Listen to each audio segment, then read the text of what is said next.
বলছে যে ইসলাম গ্রহণ করো, প্রকাশ্যে বলছে 3রা জুলাই সর্বভারতীয় কোরআন প্রতিযোগিতা। কোথায়? ধনধান্য অডিটোরিয়াম, নবান্ন থেকে মুখ্যমন্ত্রীর বাড়ি থেকে হিলছড়া দূরত্বে 1 কিলোমিটারের মধ্যে সরকারি অডিটোরিয়াম। ফেস টুপি লাগিয়ে ববি বলছে সবাইকে ইসলাম গ্রহণ করাতে হবে, ধর্ম পরিবর্তন করতে হবে। আমার কথা নয়, মমতা ব্যানার্জির মন্ত্রিসভার দ্বিতীয় ব্যক্তি, মহানাগরিক, পৌরমন্ত্রী এখানে এক ঝুড়ি লোক নিয়ে মিটিং করছে, আমি দেখে এসেছি। 150 চেয়ার, 20টা লোক, তাও 20টা কারা আর উঠে বলছি না, সমাজদার কাছে ইশারায় কাঁপিয়ে। ধর্ম পরিবর্তন করার ইচ্ছা আছে নাকি? গলায় তুলসী, কণ্ঠে, মাথায় সিঁদুর, শিখা, মহিলাদের শাখা পলা সিঁদুর, তুলসী মঞ্চ, মৃদঙ্গ, খঞ্জনি, দন্তা, গীতা,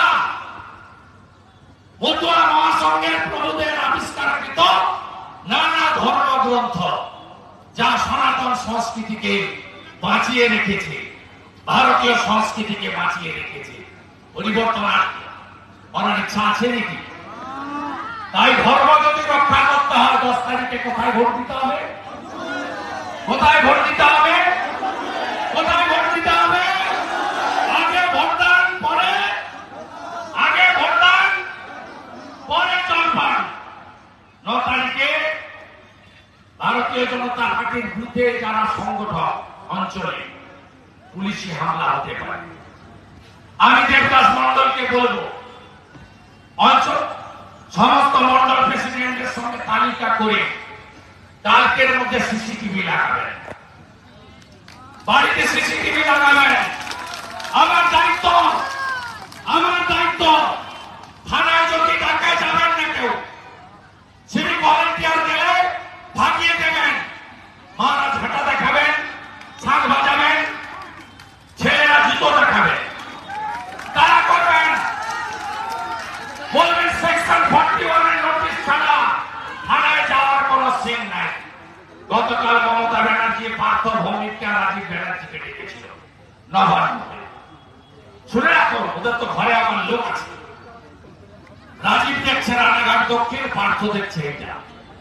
ওদের সামনে দিনেশকে ফোন করেছে এসপি, ওকেও করেছে রানাঘাটকে, বলেছে আমি কোনো কথা শুনবো না, আমার রানাঘাট দক্ষিণ রায়গঞ্জ বাগদা চাই।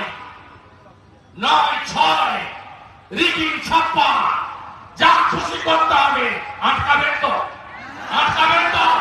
জয় হরিবল, জয় হরিবল।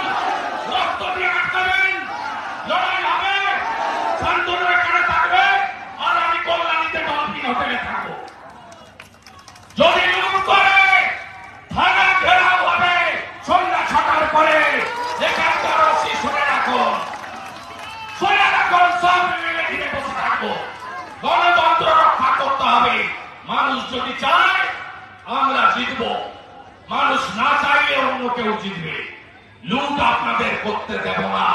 ভারতবর্ষের সংবিধান বাবা সাহেব আম্বেদকর দিয়ে গেছে, রাষ্ট্রপতিরও একটি ভোট, আপনারও একটি ভোট, মূল্যবান ভোটের অধিকার কেড়ে নেব না। সকাল সকাল ভোট দেব,